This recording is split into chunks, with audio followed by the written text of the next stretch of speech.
cours des dernières décennies, les boucheries, charcuteries, poissonneries et épiceries fines ont disparu des centres de nombreuses villes, laissant de grandes artères un peu tristes.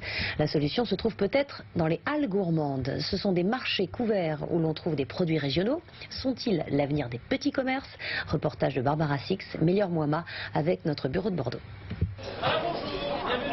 Elle regroupe des petits commerces alimentaires, maraîchers, boulangers, fromagers, mais aussi des bars et des restaurants.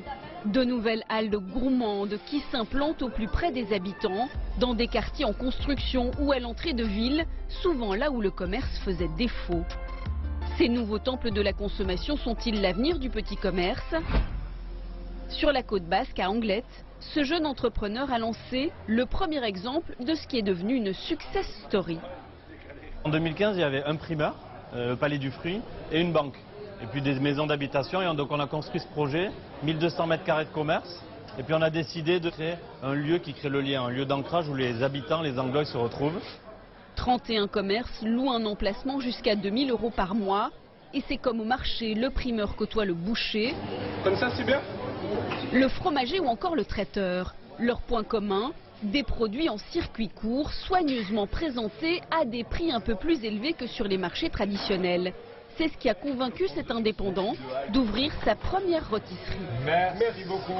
Bonne journée, à bientôt. Le fait de travailler avec plein de commerçants autour dans différents domaines, donc ça crée une émulation et les gens viennent dans le marché, ils viennent acheter un camembert chez mon voisin et puis pourquoi pas un poulet rôti ou des souris d'agneau chez le voisin à côté. Et le concept plaît.